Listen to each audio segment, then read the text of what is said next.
26 साल हो गए, लेकिन ये आदमी नहीं टूट रहा, नहीं टूटेगा।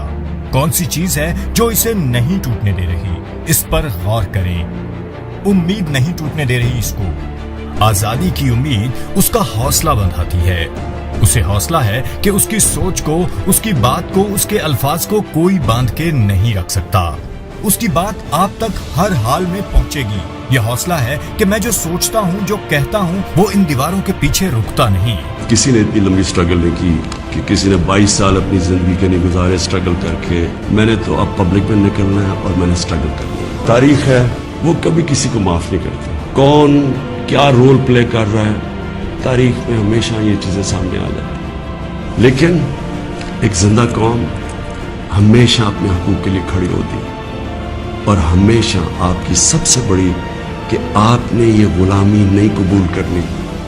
एक आजाद कौम की तरह आपने खड़े होना है। इय्याका नअबुदु व इय्याका नस्तईन, ला इलाहा इल्लल्लाह, कोई खुदा नहीं अल्लाह के सिवा। ये नारों पे पाकिस्तान बना था, इसके लिए कुर्बानियां दी थी लोगों ने। मैं आपके साथ पूरी स्ट्रगल करूंगा। मैं किसी सूरत तस्लीम नहीं करूंगा कि किसी किस्म की इंपोर्टेड गवर्नमेंट इस मुल्क पर मसलत की जाए। वो आदमी घूम फिर के सिर्फ एक बात आपको समझा रहा है, आजादी। सिर्फ आजादी, जो बुनियादी हक है हमारा, जो कभी छीनना पड़ता है, मांगना पड़ता है, उसके लिए लड़ना पड़ता है। जहां जहां भी मौजूद हैं, आवाज उठा सकते हैं, बात कर सकते हैं, हिम्मत बंधा सकते हैं। लोग बोल रहे हैं, ये मौका है, उनकी आवाज के साथ आवाज मिलाइए, कोशिश कीजिए। और अल्लाह ताला कभी भी कोशिश करने वालों को या आजादी के लिए लड़ने वालों को नामुराद नहीं करता। हम कर ही क्या सकते हैं? हक को पहचान के उसके साथ खड़े हो सकते हैं। जालिम के मुकाबले में मजलूम का हाथ थाम सकते हैं।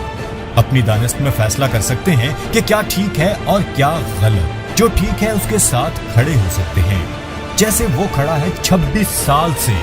उसकी हिम्मत नहीं टूट रही। वैसे भी लोग लड़ने वालों को याद रखते हैं, चाहे वो हारें या जीत जाएं। पीठ दिखाने वालों को कोई याद नहीं रखता।